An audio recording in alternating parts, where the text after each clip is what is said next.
de la parole de Dieu. Je me rappelle quand j'étais jeune, dans des camps bibliques où d'été, on avait donné cette illustration que lire la parole de Dieu, c'est comme quelqu'un qui cherchait des perles. Amen. Et comme quelqu'un qui cherche des perles, et il arrive que nous trouvions des perles de grande valeur. Amen. Alors, il y a un bon bout de temps, nous avons commencé une étude sur l'épître de Paul aux Colossiens. Alors, dans ces perspectives-là, j'aimerais continuer ce que nous avons déjà commencé, mais c'est vrai que ce matin, on est dans les temps d'été, il n'y a pas de chorale, mais nous-mêmes, nous sommes la chorale. Il y a des personnes qui ne sont pas là. Alors, mais croyez-moi qu'il y a des moments dans ma vie, je sais lire la Bible et trouver la joie, ou trouver la paix. Et j'ai suivi un prédicateur, il disait, mais Jésus, quand il prêchait sur les rues, quand il marchait, il n'y avait pas de chorale derrière pour créer l'onction, une ambiance, je ne sais pas. Mais il pouvait agir, il pouvait parler, quelque chose pouvait se passer. Parce que le Seigneur était là. Amen. Le Seigneur est là. Qui croit que le Saint-Esprit est présent ce matin? Qui ne croit pas? Bon, si vous ne croyez pas, mais alors on vous invite à croire. Et vous allez découvrir à travers la parole de Dieu. Le Saint-Esprit est là. Et quand le Saint-Esprit est là, ce n'est pas à nous de créer l'ambiance dans les cœurs, mais c'est le Saint-Esprit qui doit nous toucher, nous parler. C'est Dieu lui-même qui doit se révéler à nous. J'aimerais revenir à notre texte, donc Colossiens chapitre 1er. Et comme je viens de dire, j'ai trouvé dans ces chapitres, il y a une perle. J'ai trouvé une perle. Amen. Et c'est cette perle-là que je veux essayer de vous commenter. Amen. Nous avons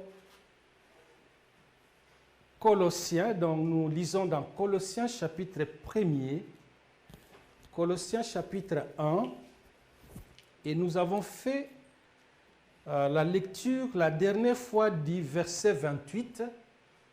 Alors, de Colossiens chapitre 1, Paul dit ceci, verset 28, « C'est lui que nous annonçons en avertissant et en instruisant toute personne en toute sagesse, afin de présenter à Dieu toute personne devenue adulte en Jésus-Christ. » Voilà le but que l'apôtre poursuit en écrivant aux Colossiens.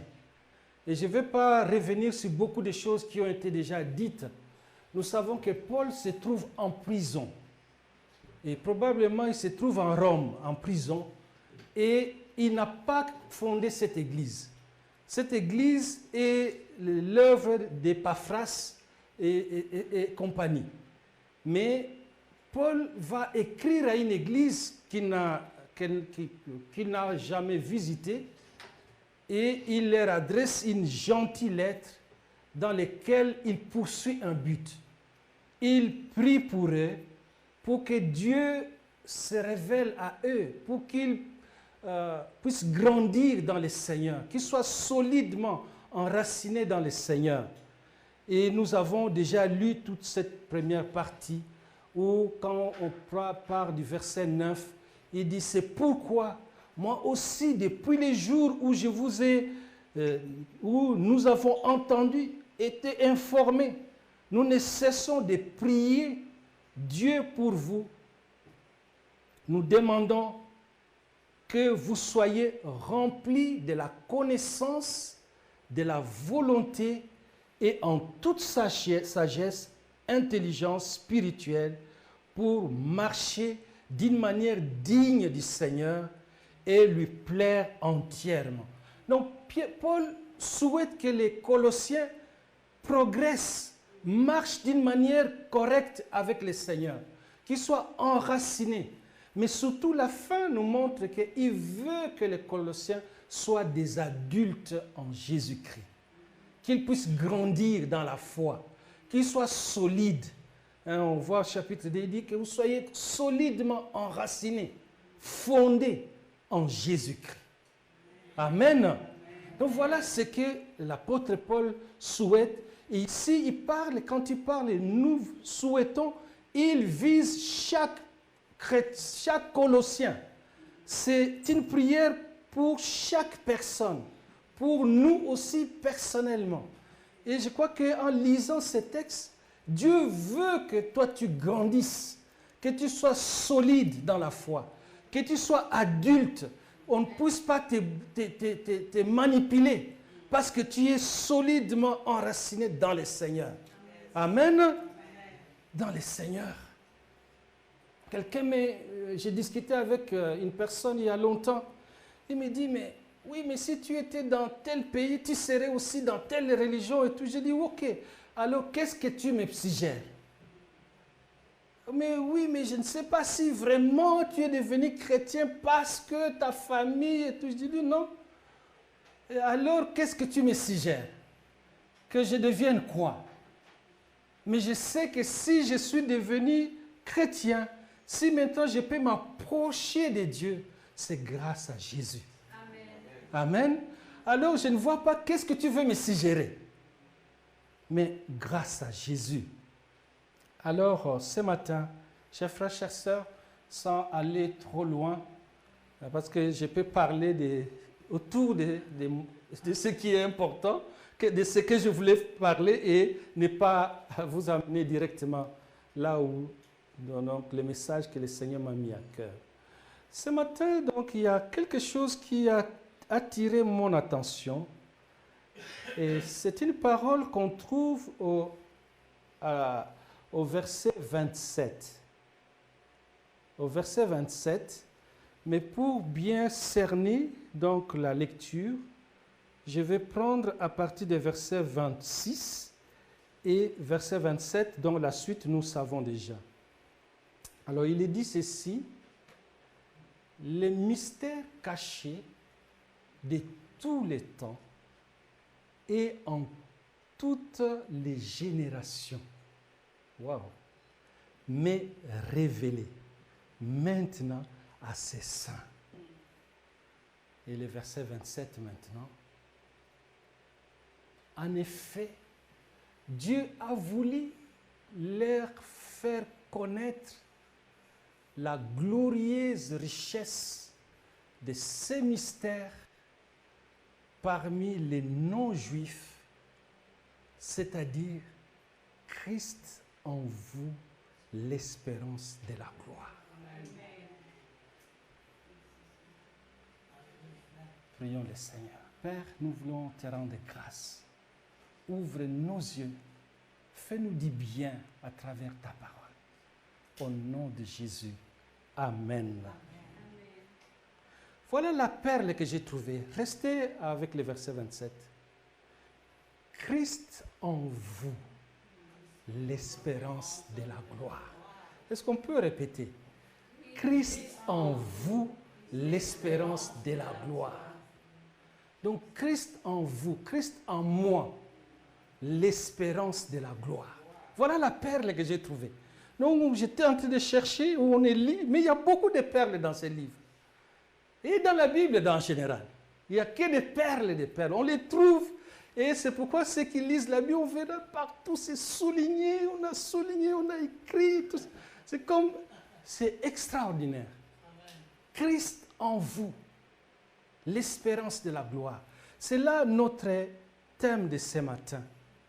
Je vais le développer en quelques points, en 4 points, mais je reste toujours dans le contexte. Amen. Et donc voilà. Christ en vous, l'espérance de la gloire. La dernière fois que j'ai parlé ici, qui est presque notre premier point, nous avons parlé de la prééminence de Christ. Jésus, il est le premier en tout. En fait, les commentateurs nous montrent qu'il y a plusieurs façons, il y a plusieurs présentations de Jésus. Il y a ceux qui, quand on parle de Jésus, on voit seulement un guérisseur. Quand on parle de Jésus, on voit seulement quelqu'un qui peut me faire du bien. Ou peut-être qu'un prophète, comme un sage. Alors, parfois, notre vision de Jésus est limitée. Et quand notre vision de Jésus est limitée, nous ne pouvons pas vraiment lui accorder toute notre confiance, tout notre attachement, parce que nous avons une vision limitée de Jésus. Jésus lui-même a fait une enquête, si on peut dire. Il a fait passer les micros. Il a demandé à ses disciples, mais qu'est-ce que les gens disent? C'est comme s'il les avait envoyés aller interroger les gens par-ci, par-là, et donnez-moi les réponses qu'on dise. Qu'est-ce que les gens disent de moi? Alors ils ont dit, non, oui, mais c'est un Jésus. Hein? Tu connais Jésus? Oui, Jésus. Mais c'est un chef religieux. Hein? Et Jésus, mais c'est un prophète. Jésus, c'est... Alors, il y a plusieurs réponses. Et même dans notre temps, il y a des enquêtes qui ont été faites. Si vous cherchez sur Internet, vous trouverez. Même ici à Bruxelles, on a demandé à la gare du Midi, qu'est-ce que tu penses de Jésus? Oh, Jésus, oh, mais c'est un type super, super. Oh, Jésus, oh non, mais Jésus, c'est le chef des hippies. Oh, Jésus, c'est un révolutionnaire. Et toutes sortes de réponses. Mais Jésus a demandé, et vous alors, qu'est-ce que vous dites? Et Pierre a dit, il a dit que tu es le Fils de Dieu vivant. Amen. Et Jésus lui a dit, ce n'est pas la chair et le sang qui t'ont révélé, c'est mon Père. Donc Jésus, c'est question de révélation. Pour savoir qui est Jésus. Moi, je suis fils de pasteur. Mon père me disait, lis la Bible. C'était intéressant. Je l'ai dit plusieurs fois. Et quand je lisais, je trouvais ça intéressant. Mais ça se limitait là. Mais pour que ma vie soit bouleversée, dans les milieux de la jeunesse, dans les temps de réveil, j'ai rencontré un autre Jésus. C'est un autre Jésus auquel j'ai soumis ma vie. Que je me suis abandonné à ce Jésus-là, qui pouvait prendre soin de moi. Et l'apôtre Paul, dans ces passages, il a aussi une présentation de Jésus. Il essaie de dire, oui, bon, vous avez tout ça, les Colossiens même, c'est un monde, on est en Asie mineure, il y a toutes sortes d'occultisme, il y a des philosophes et tout ça qui ont des présentations des chefs religieux, de tout ça. Et Paul va leur dire, écoutez, je vais vous présenter Jésus. Et le Jésus que Paul présente, à la fin, tu dois t'incliner pour l'adorer, pour reconnaître que c'est lui. Qu'est-ce qu'il dit? Nous avons déjà lu à partir du verset 15. Vous avez dit, le Fils est l'image du Dieu invisible, le premier-né de toute la création. En effet, c'est en lui que tout a été créé, dans les cieux, sur la terre, les visibles, les invisibles, trône, souveraineté, domination, autorité. Tout a été créé par lui, pour lui. Waouh! Ça, c'est le Jésus de Paul.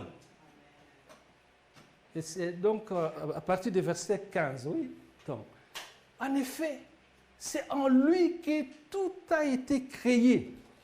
Alors, on dit ceci, que ces passages, cette présentation, c'est les passages les plus sublimes du Nouveau Testament par là de Christ. C'est extraordinaire. Je répète ce que j'ai déjà dit. Vous savez, les jours du sacre du roi d'Angleterre, les premiers ministres britanniques, on disait avec maman, il dit, mais non, c'est son genre. Parce qu'on est dans la monarchie britannique, la religion et l'État, ils fonctionnent dans ce sens-là. Et c'est le texte que le premier ministre de l'Angleterre a lu lors du sacre du roi, que les fils est l'image, et il lit. Donc, il reconnaît l'autorité de Dieu. Vous savez, l'Empire britannique a régné, a dirigé, je pense, plus de 2/3 du monde. Mais au-dessus, il y a celui qui est le roi des rois. Et qu'on doit s'incliner. Les passages les plus sublimes du Nouveau Testament, qui nous montrent il parle de Christ, il est dépeint. Jésus comme l'image visible du Dieu invisible. L'agent et l'héritier de la création. Il est aussi le premier-né d'entre les morts. J'ai dit cette expression trompe, premier-né. Mais ça n'a rien à voir avec une créature. D'ailleurs, on voit qu'il est même le créateur lui-même. Amen. Il est le premier-né d'entre les morts, afin d'avoir en toutes choses la prééminence. Donc, il est le premier en tout. Amen. En fait, et Paul il va dire, en fait, en lui, la plénitude de la divinité habite dans le Christ. Elle réconcilie toutes choses par le Christ. Ainsi, Jésus possède une double suprématie. Il est la tête de la création. C'est lui qui a créé. À travers lui, tout a été créé. Mais il est aussi, alors écoutez bien, donc s'il est la tête de la création, donc de tout l'univers, mais il est aussi la tête de la nouvelle création. Et quelle est cette nouvelle création? C'est l'Église, c'est le peuple de Dieu. Donc il est le Rédempteur. C'est grâce à lui que maintenant, nous, qui étions loin, qu'on ne connaissait pas cette grâce-là, peuvent maintenant nous approcher de Dieu. Et donc, quand une personne est en Christ, il est une nouvelle, ou elle, la personne, est une nouvelle créature, une nouvelle création. Mais qui crée cette personne-là? C'est le Christ. C'est Jésus. Grâce à l'œuvre de l'Esprit. Et c'est extraordinaire. Quand nous voyons Jésus-Christ ainsi, il est le Seigneur de la création. Quand nous voyons Jésus ainsi, nous ne pouvons que nous prosterner. On a vu trône, souveraineté, domination, autorité, puissance, tout est soumis à lui. Alors dans ce sens-là, si nous avons une telle perception de Christ, alors nous n'avons pas peur de tout ce qui est autorité spirituelle même, qui peut vouloir nous faire du mal, parce que nous savons que nous sommes sous la domination. Et la Bible, dans l'autre perle que j'ai commenté la fois passée, il nous a transportés du royaume des ténèbres et il nous a placés dans son royaume. Et c'est ça que Paul va enseigner aux Colossiens. N'ayez pas peur de tout ce qui, des enchanteurs, de quoi, de tout ça, parce que Jésus vous a pris de là, il vous a mis dans son royaume. Amen. Dieu l'a fait, il vous a transporté. Vous êtes dans le royaume de Dieu. Vous êtes le peuple du royaume de Dieu. Vous avez Christ en vous. Voyez? Donc c'est magnifique et ça nous donne l'assurance. Ça c'est mon premier point. Prééminence de Christ. Il est le premier en tout. Et c'est en tout. Donc il est le plus puissant, le plus... Tout ce que vous pouvez. Ah. J'aime parce que je donne des cours de Christologie. Et... Merci. Donc, il y a un théologien, il montre que les axes du ciel, de la terre, de la mer, de tout l'univers, tout est soumis, passe par Jésus. Waouh! Tout toute autorité, toute puissance. Pourquoi j'insiste? Parce que ça nous donne une garantie. Quand tu pries avec une telle perception de Jésus, alors tu n'as pas à craindre. Parce que tu sais que l'effort est de ton côté. Et ça change notre façon de nous approcher de Dieu avec assurance. Amen. Et c'est ce Jésus-là. Alors l'apôtre Paul, il voulait montrer aux Colossiens que vous avez ce Christ-là. Alors j'ai parlé Christ en vous. Mais en parlant de Christ en vous, il y a une expression que Paul va utiliser. Dans le verset 27, nous l'avons, il dit, en effet, Dieu a voulu faire connaître la gloire, la glorieuse richesse de ses mystères. J'ai dit que Jésus, c'est question de révélation. Et ici, il est question de mystère révélé. Amen.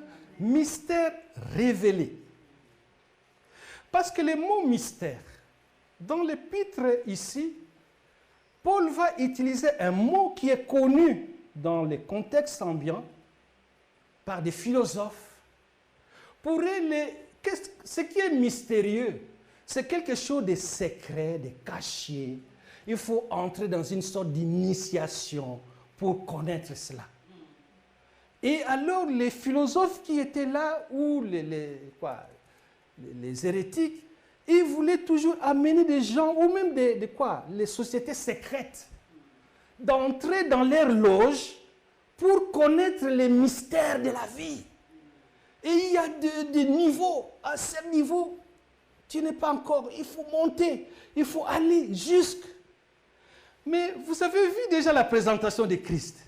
Souveraineté de Paul. Souveraineté, domination, puissance, autorité sont tous sous les pieds de Jésus. Amen. Et vous avez ces langages même dans l'épître aux Éphésiens. Là aussi, il va montrer que Christ est au-dessus et que l'Église est au-dessus de toutes ces puissances-là quand on est en Christ. Alors ici, Paul va parler des mots mystère.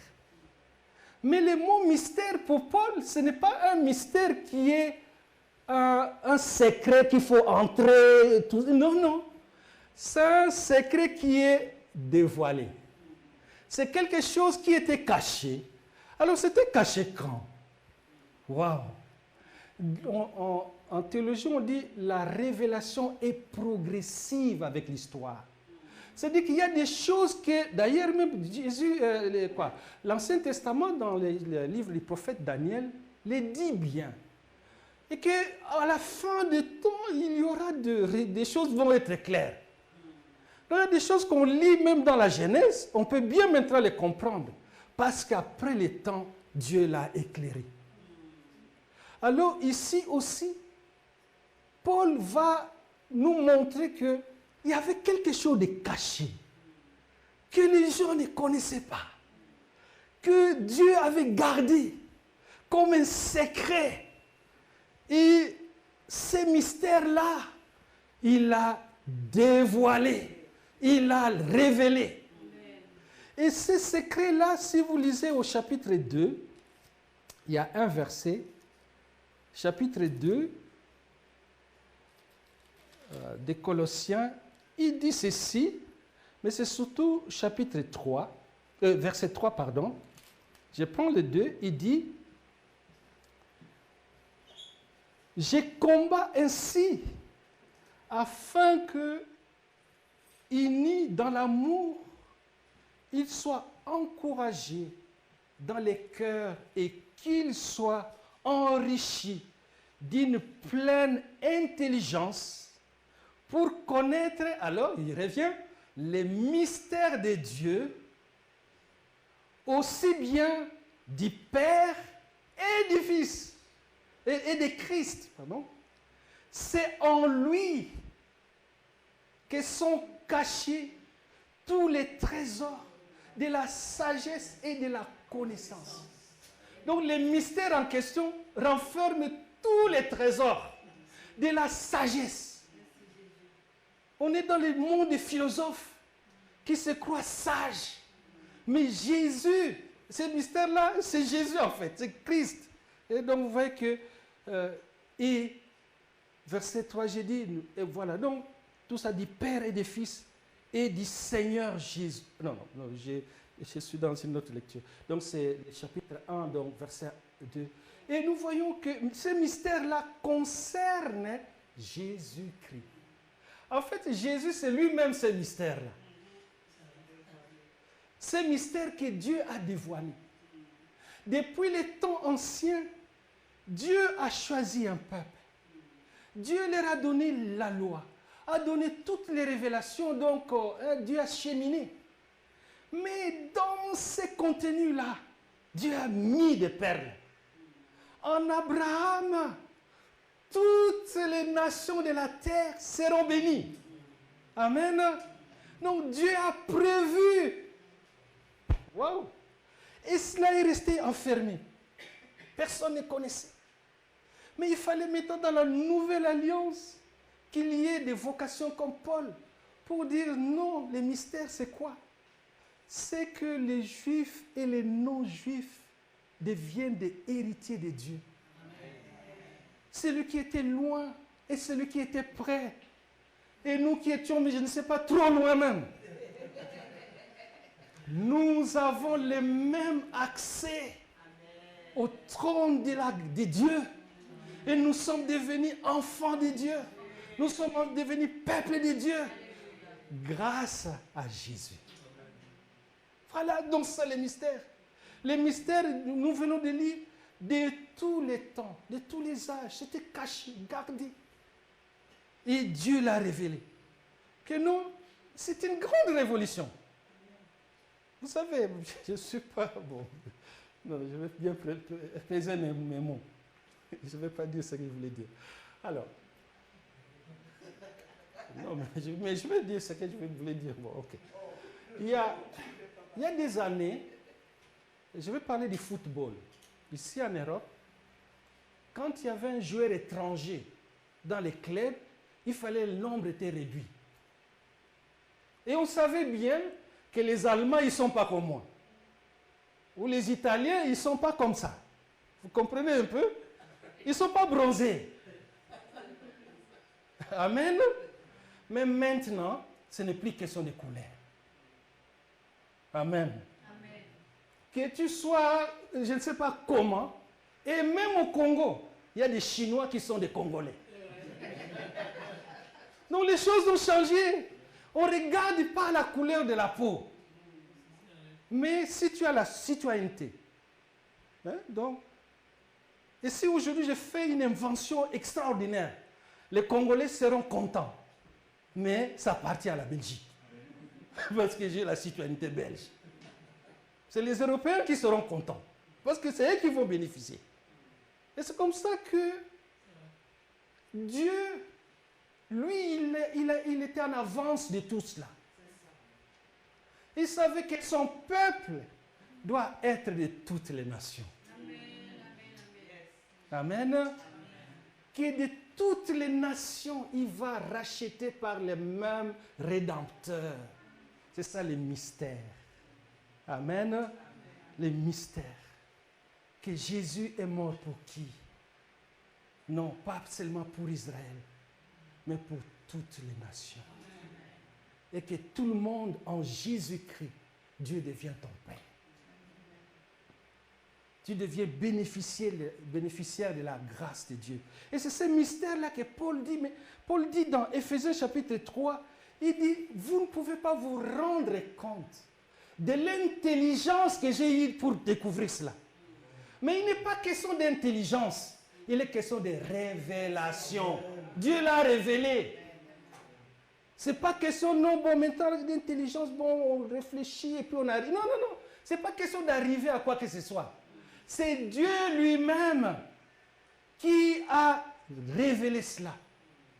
Et c'est comme ça, chers frères, chères sœurs, dans tous ces passages, l'apôtre Paul va nous montrer que les croyants, l'enfant de Dieu, qui a reçu Jésus, il a les mêmes pères. Il a les mêmes esprits. Il entre dans la présence de Dieu comme n'importe qui le fait. Parce que Dieu ne fait exception des personnes. Celui qui les craint, celui qui les cherche, celui qui pratique sa parole, qui accepte l'offre de sa grâce, devient le peuple de Dieu. Et c'est ça le mystère que Paul a découvert. Les mystères que Christ nous offre, tout cela. J'ai beaucoup de versets que je peux vous montrer. Il va montrer que nous avons reçu alors que les chrétiens deviennent, et ici on parle de Colossiens, ils sont devenus la maison de Dieu. Ils sont devenus les peuples de Dieu. Et c'est comme ça quand j'ai dit au début que je ne voulais pas dire dans le sens que ceux qui portaient cette parole-là, que Dieu c'est notre Dieu, ne pouvaient pas accepter cela. Ne pouvaient pas comprendre cela. Mais comment c'est-il, Paul, qu'est-ce qu'il est en train de faire? Les gens qui ont vécu, je ne sais pas comment, ils peuvent être aussi héritiers de... Vous imaginez, c'est un peu... Alors j'ai pris la naturalisation comme un bon exemple. C'est-à-dire que quand tu deviens un citoyen européen, que tu sois de quelle couleur, tu as les mêmes droits que les autres. Et c'est ça qui pose le problème dans notre monde. Il dit, non, c'est pas possible. Ce genre, mais ce type, il est venu il y a quelques jours.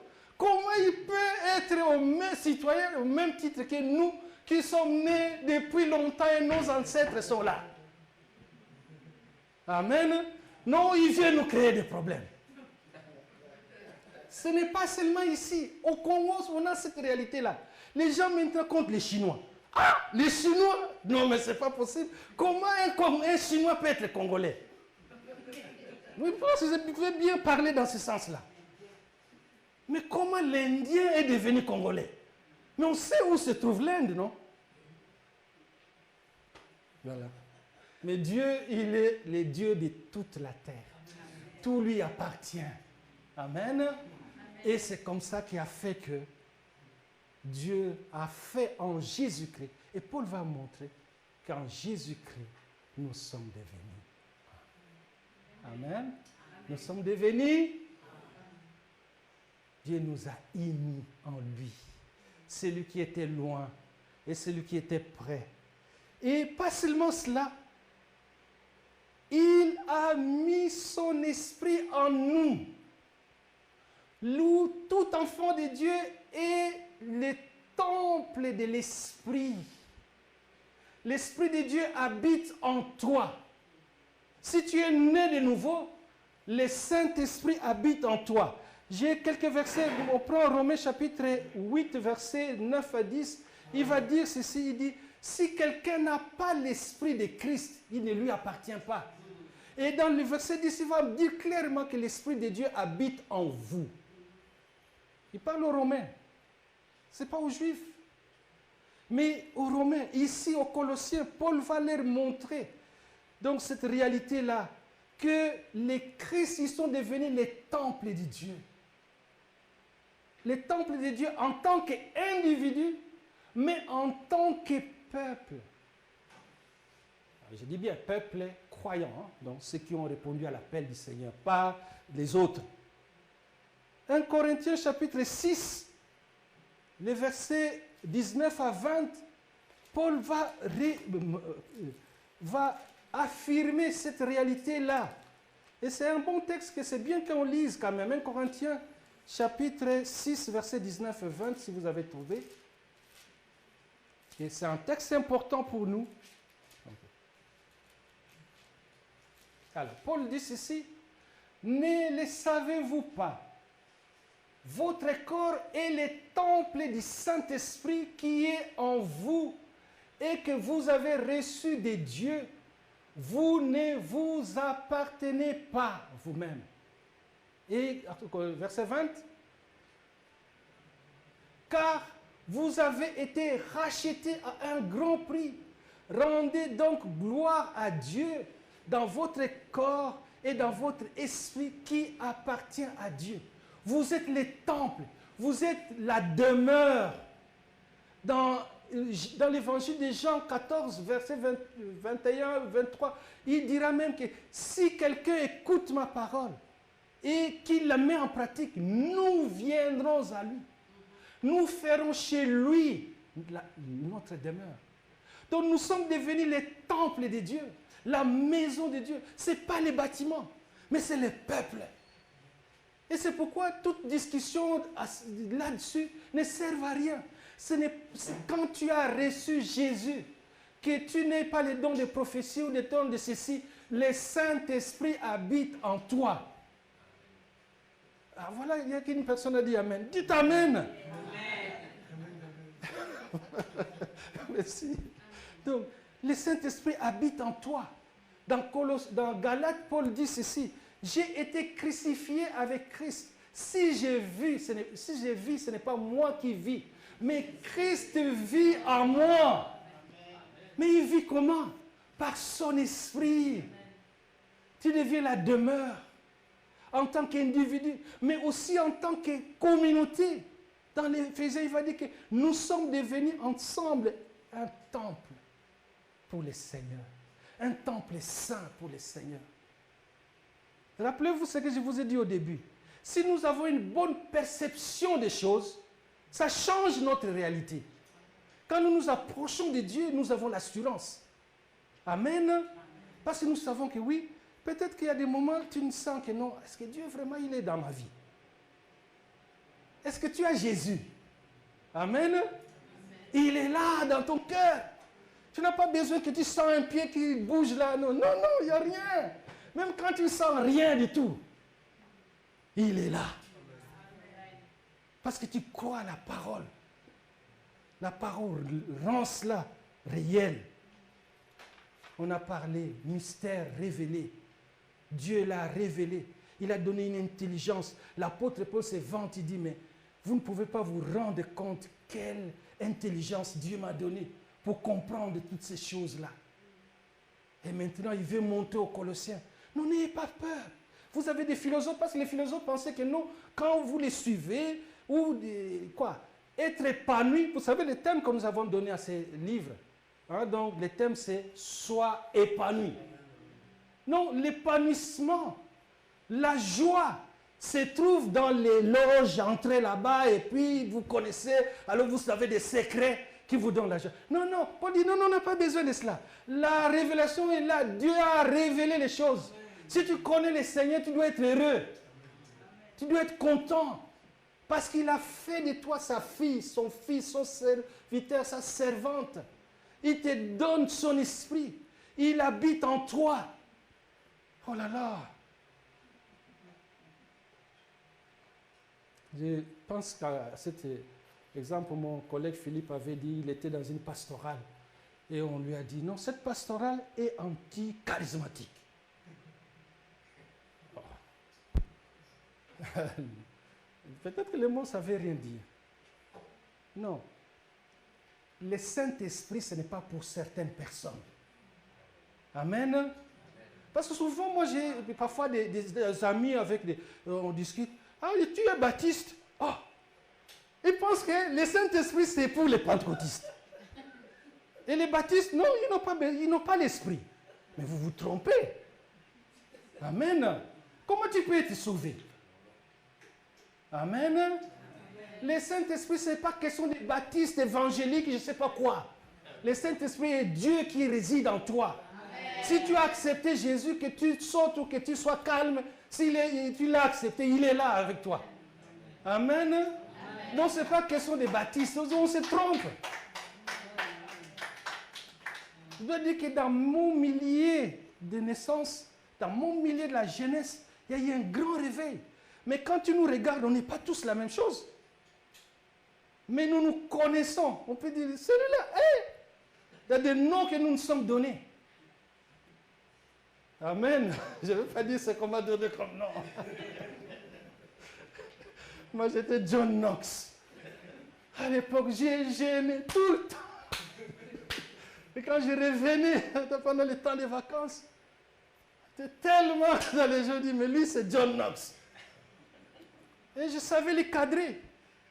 Les autres, ils sont là avec le feu de Dieu et tout ça. Et quand moi je viens, je mets l'ordre. Vous calmez. Amen. Mais tous, on ne doit pas être la même chose. Amen. Mais j'ai besoin de mes frères là qui viennent. Si vous voulez, je peux inviter un, je peux vous faire quoi? Vous faire sauter si vous voulez. Mais j'ai pris une ligne de la modération. Ils savent, non? Nous, on reste dans la modération. Mais ça ne signifie pas que dans les cœurs là-bas, parfois ça bouge. Amen. Il y a des moments, je sens aussi le feu de Dieu. Mais je sais me contenir. Amen. Et le Saint-Esprit, ce n'est pas question de dénomination. Parce que dans ces temps de la fin, Dieu a visité toutes les dénominations. Vous avez les pentecôtistes dans toutes les dénominations. Chez les baptistes, nous avons, en France, vous avez deux, comme dans les fédérations baptistes, il y a les fédérations charismatiques et les fédérations, et les autres qui restent, donc, qui disent qu'ils ne sont pas charismatiques. Des noms, en fait. Mais le Saint-Esprit est là. On peut cohabiter. Des églises comme dans les passés points du jour et des autres. Mais ce sont des grands charismatiques, mais ce sont des baptistes. Et puis les pentecôtistes, tous sont des baptistes en ce qui concerne les baptêmes. Parce que dans les doctrines des baptêmes, ils sont baptistes. Ils baptisent les croyants. C'est lui qui a donné sa vie à Jésus. Vous voyez la différence? Alors nous pouvons nous tromper. Mais chacun de nous, nous avons besoin de nous laisser conduire par le Seigneur. Alors, le dernier, avant-dernier point, Christ en vous. Je vous ai présenté parce que j'ai fait toutes ces démonstrations pour vous montrer la perle de cette phrase. Christ en vous. Si Christ est en vous, on dit Christ avec vous, mais c'est plus en vous, au milieu de vous. Ils ont reçu Jésus, les Colossiens, et Christ vient avec tout ce qu'il est. Il est l'héritier. En lui, nous sommes co-héritiers. Il est le créateur. Il est le rédempteur. Il a toute autorité, tout pouvoir. Il est créateur. Il est le chef des visibles et des invisibles. Mais qu'il habite en vous. Vous imaginez? Donc, quelque chose doit bouger. Et Paul dit, vous avez en vous quoi? L'espérance. L'espérance de la gloire. Et j'aime bien prêcher sur la gloire. La gloire, quand vous regardez dans l'Ancienne Alliance, déjà même avec l'Exode, comment Dieu se manifeste. La gloire, c'est tous ces poids de Dieu. Quand Dieu vient, il descend dans tout ça. Oh là là, c'est extraordinaire. Je pense que les pasteurs, quand ils écoutent ces mots comme ça, ils doivent frissonner. Parce qu'ils connaissent c'est quoi la gloire. Les cabots là. Donc c'est quelque chose qui pèse. Donc il n'y a rien qui peut tenir devant la gloire de Dieu. Il n'y a aucun règne, aucune puissance. Même si on a l'impression que oui, avec les temps de l'histoire, tous les grands noms, ils restent dans le cimetière. Il y a un qui est ressuscité. Amen. Un seul. Et en face de lui, on s'incline. Et s'il est en vous, waouh, il change ta vie. Il te donne une espérance d'être avec Dieu. C'est-à-dire que c'est là, cette espérance, pas seulement pour la vie ici, mais même après. Amen. L'espérance de la gloire. L'assurance qu'un jour vous serez avec lui. Et vous savez que la foi chrétienne, l'espérance est liée au message de la résurrection. Jésus est ressuscité. Et Christ en vous, vous avez cette espérance-là. Vous avez celui qui a tous ces pouvoirs-là de changer votre vie, mais de les tenir, de les garder jusqu'à ce jour-là pour aller dans la maison du Seigneur. Et quand on lit, il y a un psaume, je crois, 73, il dit, tu me conduis par ta gloire et tu me recevras dans la gloire. Mais dans le Nouveau Testament, c'est extraordinaire. La gloire est liée à la manifestation de l'Esprit dans la Nouvelle Alliance. Où on voit que cette gloire qui était à l'Exode, où Dieu s'est manifesté, en Jésus-Christ, il est devenu plus proche de nous. dans la simplicité. On peut contempler la gloire de Dieu. C'est comme ça dans Jean 14, Jean 1, 14, on a, et la parole a été faite chair. Et là, en fait, elle a tabernaclé. Il est venu au milieu de nous. On a contemplé la gloire du Seigneur. Mais maintenant, quand tu reçois cette gloire, comme Zachée, il a reçu Jésus chez lui. Il a reçu Jésus chez lui. Mais il était heureux. Amen. Donc tu ne peux pas recevoir Jésus dans ta vie et que tu restes toujours, oh non, non, toujours chez lui, non, ça va. Non. Et c'est ça le message que Paul veut leur montrer. Que Christ en vous, waouh! Mais vous avez quelque chose d'extraordinaire. Que les autres là qui vous font, quoi, qui racontent tous ces discours-là, c'est rien. Vous savez, Paul, il est passé à Athènes, à l'aéropage. Il y a des philosophes qui sont là. Et il a parlé. Et quand il arrive à la résurrection, les gens, hein, ça on n'a jamais entendu. Non, non, non, on s'arrête d'abord aujourd'hui. Mais Paul a tenu un discours savant. Et à la fin, on dit l'aéropagiste. Donc le chef de l'aéropage, il dit non, je dois suivre ce type. Toutes les philosophies qu'il a entendues ne l'ont pas satisfait. Mais l'évangile, l'évangile, la bonne nouvelle, Jésus est mort. Il est ressuscité. Il nous aime. C'est la manifestation de l'amour de Dieu. Et fait de nous les enfants de Dieu, les peuples de Dieu. Et lui, en nous, il y a une espérance que rien ne peut briser. Amen. Et c'est là la perle qui est ici. Et c'est pourquoi Paul dit, nous enseignons qui?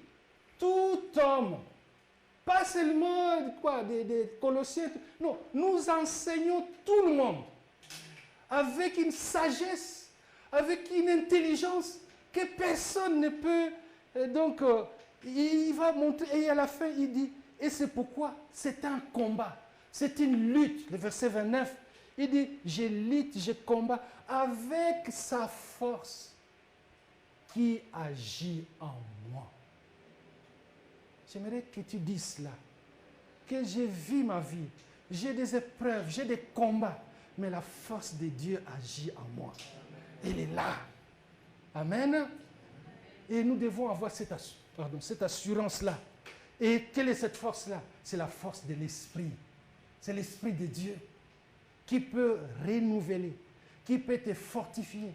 Que un jour, tu es fatigué, tu ne te sens pas bien. Mais quand tu es confiant au Seigneur, tu peux voir ta vie changer. Que quelqu'un qui était désespéré complètement. J'ai lu un petit témoignage de quelqu'un qui ne voulait pas accepter l'évangile. Alors, il avait appris que dans les villages voisins, il y avait un beau piano, on allait inaugurer un piano, un grand pianiste allait venir jouer. Mais c'était dans une église. Alors il est parti.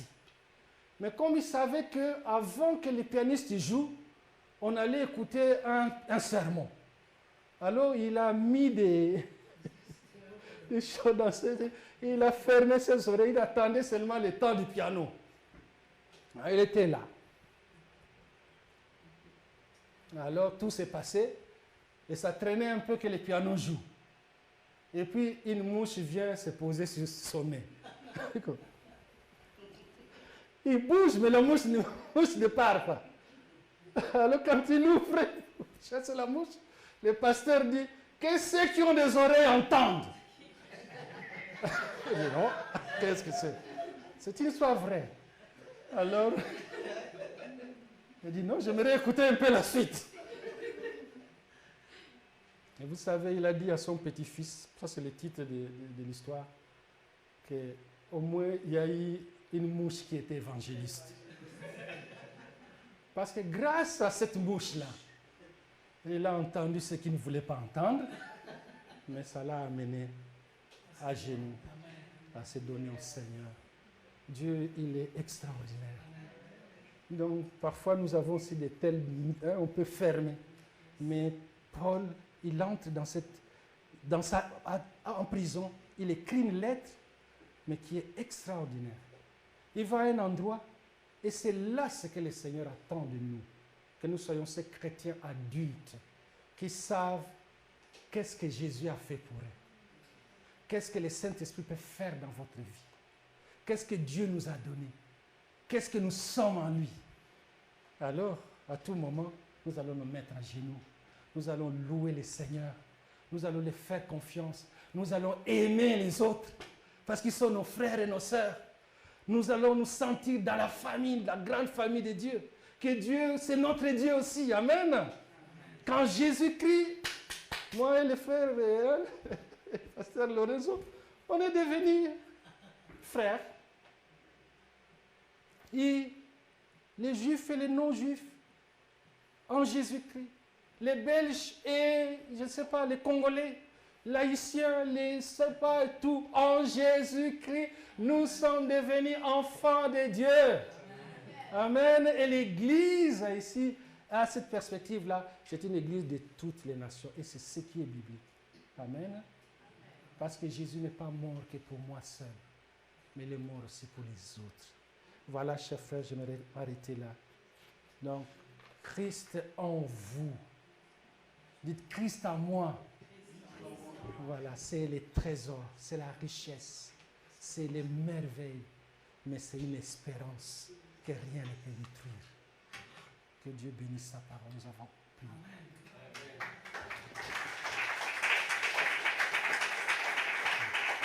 Je vais juste prier pour la parole avant de passer. Prions le Seigneur. Père, nous voulons te rendre grâce parce que tu nous as aimés avant la fondation du monde. Nous qui étions loin, nous avons été rapprochés grâce à la croix. Tu nous as aimés. Tu as donné ta vie par ton Fils, Seigneur. Tu as fait de nous, Seigneur, un peuple racheté par les sangs de l'agneau. Tu nous as donné ton esprit, Seigneur. Tu nous as donné ta parole. Tu as fait que, Seigneur, nous puissions être appelés, que nous soyons des héritiers de ta grâce. Car c'est dans ton plan, Seigneur. Tu as dit en Abraham, toutes les familles de la terre seront bénies. Et nous voulons te dire merci. Parce que tu nous avais déjà programmés.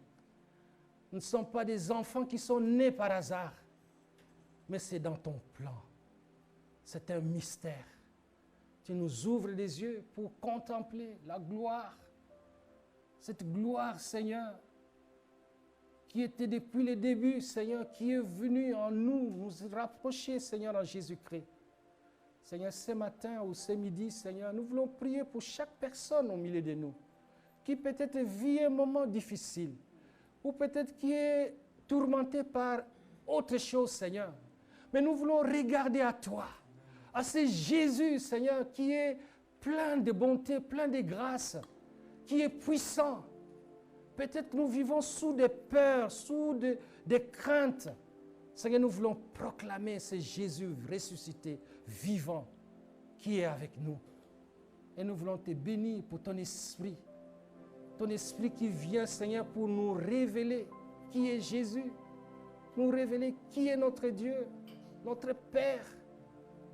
Et que, Seigneur, par l'Esprit, nous pouvons contempler la gloire de Dieu. Et nous sommes transformés dans la même image, de gloire en gloire, par la puissance de l'Esprit, Seigneur. Oh, viens, Seigneur, nous toucher. Viens nous faire du bien. Nous voulons, Seigneur, te contempler. Nous voulons te dire merci, que tu nous as aimés, que nous avons cette espérance en nous, Seigneur. Cette espérance de gloire. Oui, de gloire en gloire qui nous amène. Et merci, nous voulons être ces messagers de la bonne nouvelle pour annoncer autour de nous qu'il y a celui qui est venu, qui est là, qui est ressuscité, qui veut que nous soyons ses disciples, que nous soyons ses serviteurs, ses servantes. Et il veut, Seigneur, que nous puissions nous aimer avec l'amour qui nous a aimés, quand nous sommes devenus un peuple qui reflète la gloire de Dieu. Bénis ta parole, Seigneur, dans nos cœurs. Fais-nous du bien, Seigneur. Encourage, Seigneur, chacun de nous. Et en ces temps d'été, Seigneur, si peut-être que nous avons regardé des bancs vides ou on a pensé voir une chorale, mais Seigneur, tu nous as parlé. Tu nous as montré, Seigneur, que c'est à toi que nous devons regarder pour te dire notre reconnaissance, Seigneur, notre joie et la joie que tu mets dans notre cœur, l'assurance que tu mets dans notre cœur, personne ne peut la ravir. Et elle ne dépend de rien, Seigneur, que de toi. Bénis, Seigneur, ta parole. Au nom de Jésus, lui qui vit, qui règne avec toi et avec nous, lui qui vit en nous, Seigneur, dans ton Église, dans la puissance de l'Esprit. Amen.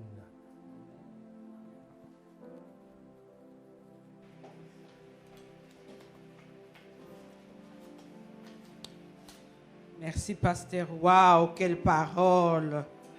Quelle parole, bien-aimée! Des perles comme ça, des textes comme ça, moi, j'aimerais les découper et les mettre partout, dans la salle de bain, les toilettes des visiteurs, sur les frigos et partout. Vous savez pourquoi? Moi en première, parce que ça, c'est le meilleur que j'aime. Nous là, nous autres là, moi, triplement disqualifiés. Un, je ne suis pas juive. Deux, pécheurs. Que les juifs aussi, mais tant qu'ils sont pécheurs, ils sont aussi disqualifiés. Trois, une femme. Je ne serai même pas devant ici pour prendre le micro et parler. Et Jésus, ce qu'il a fait, waouh, magnifique, magnifique. Il nous a donné les droits. J'ai prié ce matin, je ne savais pas que le pasteur allait intervenir dans ce sens-là. Il y a aussi d'autres choses que j'ai beaucoup aimées et que j'applique pour moi-même. Nous savons des enseignements que nous écoutons comme des offrandes sacrificielles. Vous avez déjà écouté ça? Moi, je ne vois pas leur place quand j'écoute la primauté de Jésus, ce que Christ a fait, la prééminence de Christ. Des choses comme des lois établies des familles dans leur famille, pas de diplôme, pas de ci, pas de ça. Mais qu'est-ce que Christ a fait? Je ne suis pas contre ce genre de raisonnement, parce qu'on sait les voir, les esprits territoriaux. On sait qu'ici à Saint-Gilles-la-Forêt, les gens sont des alcooliques, de ci, de ça. Ça, ce sont des fêtes. Mais qu'est-ce que Christ a fait? Nous avons appris qu'il y a des portes d'Al, portes d'Anderlecht, portes de je ne sais pas moi quoi. Ce sont des réalités territoriaux que nous ne devons pas ignorer. Mais Christ, qu'est-ce qu'il a fait? Merci pour cette révélation. Nous allons prier que la révélation ne s'arrête pas seulement à Paul, que dans nos vies au quotidien, nous recevons la révélation pour comprendre la parole de Dieu, pour comprendre les enjeux de la vie, les gens avec qui nous vivons. Moi, il m'arrive de me demander, je dis ça, le pasteur connaît, qui est cet homme? Qui est caché en lui? Pourquoi il fait ça? Et parfois, quand je me mets à prier, Dieu me révèle qui est réellement la personne. Amen. Cherchons l'esprit de la révélation. Nous allons prier pour la famille de la semaine. Notre sœur Vicky va nous amener à prier pour la famille de la semaine.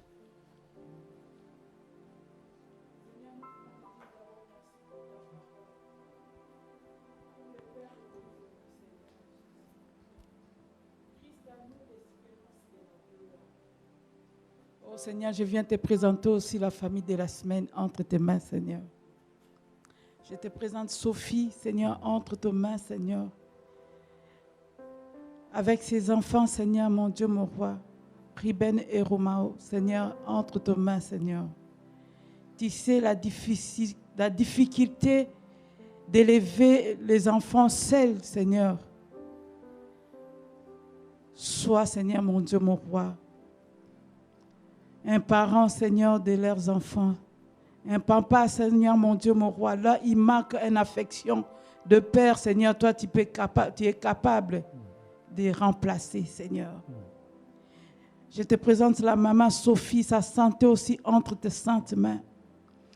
Jésus, ce que tu as fait sur la croix de Golgotha, la Bible nous dit que par tes maîtrisures, nous sommes guéris. C'est pour cela que je proclame la guérison dans la santé de la maman au nom de Jésus. Au nom de Jésus. Seigneur, je ne connais pas la maladie, Mais peu importe sa maladie, sur la croix, Seigneur mon Dieu, mon roi, tu as piétiné sa maladie. Tu as piétiné, Seigneur. Quand tu avais tout dit, tout était accompli. Tout était accompli pour Sophie et pour ses enfants. Seigneur, je te dis merci. Merci pour la guérison. Merci pour les enfants, parce que tu vas prendre soin aussi de Ruben et de Roman. Seigneur, je te dis merci. Que ton sang, Seigneur mon Dieu, mon roi, le couvre. Que ton sang le protège, Seigneur mon Dieu, mon roi. Dans leurs difficultés, Seigneur, soit Christ en eux. Que l'espérance de la gloire soit dans leur maison. J'ai ainsi prié par le nom de Christ Jésus. Amen.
Nous n'allons... Ah, voilà, ça c'est mieux, non? C'était où? Alors, je dois recommencer parce que le mercredi, c'est la prière de l'intercession de 18h30 à 20h. Le vendredi, comme c'est le temps de vacances, d'habitude, nous n'avons que les derniers vendredis du mois pour l'intercession de toute l'Église, la prière de l'Église. Nous suspendons aussi, comme c'est les vacances. Mais les dimanches, nous retrouvons de 10h30 à 12h30. Alors, autre chose, nous avons aussi des bonnes nouvelles. Il y a une très bonne nouvelle qui est tombée la semaine. La famille Bordigado, Cassia et Patrick sont devenus grands-parents. Donc, Dieu a agrandi la famille avec la naissance d'un petit Hugo Eli Bordigado. Donc, là, ils sont... Je suis certaine qu'ils sont en train de nous écouter. Fleur, Patrick Junior, Patrick Senior, Cassia et toute la grande famille. Nous vous félicitons pour l'arrivée du petit Hugo Eli, que nous prions pour lui, pour qu'il soit en bonne santé. Nous avons fêté aussi des anniversaires pendant la semaine. S'il y en a qui fêtent encore leurs anniversaires cette semaine, qui nous tient au courant, nous prierons pour eux. Mais la famille de la semaine prochaine, c'est le bien-aimé, la famille Pierre-Louis. Ah, est-ce que vous pouvez vous lever peut-être? Oui, voilà. Oh, que Dieu vous bénisse. Nous prierons pour notre frère Jean Roussel, Linda, Déborah, Christopher et Ali qui n'est pas avec nous, mais Dieu sait qu'il est quelque part occupé aussi à les servir. Donc aujourd'hui nous avons prié pour Sophie. Beaucoup de gens ne connaissent pas Sophie, la maman de Ruben. Hein? Ruben, Roman, voilà, nous avons prié pour elle. Et je voudrais laisser la place justement à notre sœur pour pouvoir chanter. En même temps, je ne sais pas si l'offrande va passer. Et le pasteur pourra bénir l'assemblée après les chants.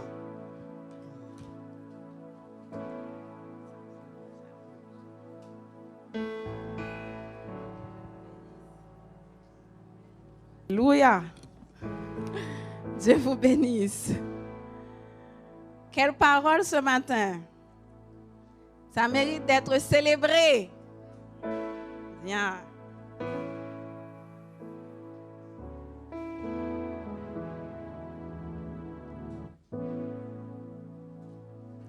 Parole de vie, parole d'espérance, que le nom de l'Éternel soit célébré. Je me réjouis dans le nom du Seigneur, je me confie dans le nom du Seigneur, je lève la main dans le nom du Seigneur, je danse de joie dans le nom du Seigneur, car il est le grand Dieu tout-puissant, l'alpha, l'oméga, le premier, le dernier, le commencement et la fin, l'étoile du matin. Il règne, il vit éternellement. Et en lui, nous avons l'espérance de la vie.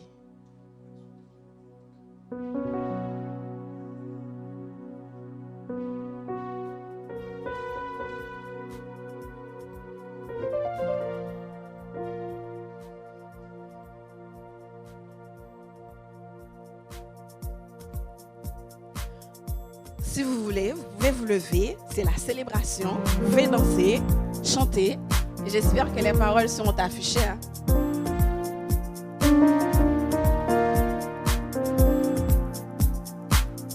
Il y a déjà des joyeux dans la salle qui sont en train de célébrer.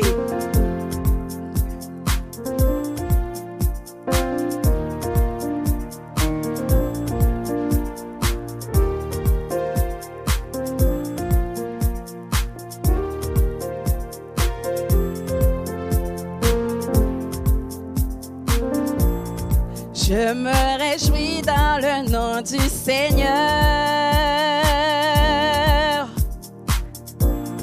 Je me confie dans le nom du Seigneur. Je lève les mains dans le nom du Seigneur. Je danse de joie dans le nom du Seigneur. Nous allons reprendre. Je me réjouis dans le nom du Seigneur. Je me confie dans le nom du Seigneur. Je lève les mains dans le nom du Seigneur. Oh, oh, je danse de joie dans le nom du Seigneur. On va encore reprendre, Pasteur Nathan, on va reprendre. Et je me réjouis dans le nom du Seigneur. Où sont les personnes qui célèbrent? Je me confie dans le nom du Seigneur. Je lève la main dans le nom du Seigneur. Oh, qu'il est bon de le louer, je danse de joie dans le nom du Seigneur. Nous allons prendre le refrain. Je célébrerai le nom de celui que mon cœur aime.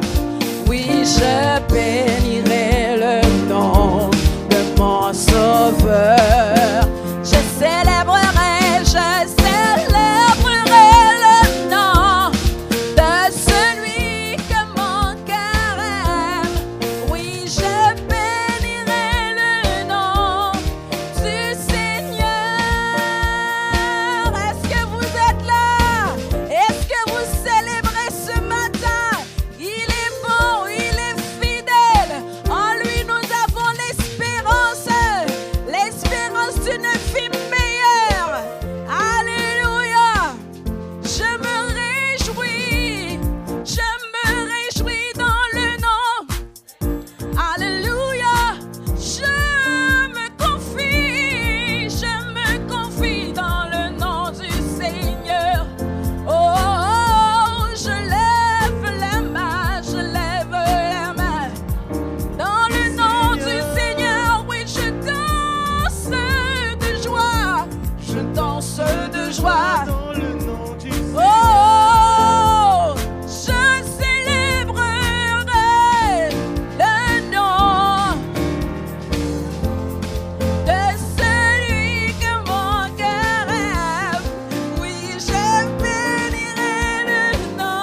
va prier.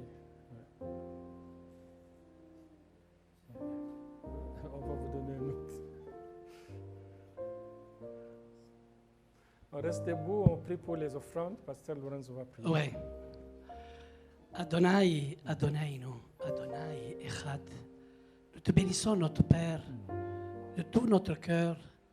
Nous te remercions aussi par le nom de Yeshua, que les nations appellent Jésus. Merci, Papa, pour cette belle parole que tu nous as donnée encore aujourd'hui à travers ton serviteur qui a fidèlement parlé à notre cœur, dans laquelle nous le bénissons tous en ton nom. Oui, Éternel, ma prière est que cette assemblée devienne remplie d'âmes, que eux-mêmes deviennent une véritable offrande pour toi. Oui, Éternel, c'est vraiment le moment de l'offrande, mais nous sommes une offrande pour toi. Fais fructifier, Seigneur, aussi spirituellement et aussi matériellement cette communauté. Aussi le pasteur, son épouse, sa famille et toute l'assemblée. Nous te bénissons pour ces moments agréables que tu as permis que nous passions tous ensemble. Nous te remercions vraiment dans le nom de Jésus, dans le nom de Yeshua HaMashiach. Amen. Amen. Nous allons prier Voilà, nous allons prier pour la bénédiction finale. Seigneur, nous te rendons grâce pour ces moments, Seigneur, dans ta présence. Et maintenant que nous voulons quitter ces lieux, Seigneur, nous demandons ta bénédiction. Que l'Éternel te bénisse et qu'il te garde. Que le Seigneur fasse briller sa face sur toi. Qu'il t'accorde sa grâce. Que le Seigneur se tourne vers toi. Qu'il te donne la paix en abondance. Allons et vivons dans la paix de notre Seigneur Jésus. Amen. Amen. Bon dimanche à tout le monde. Merci.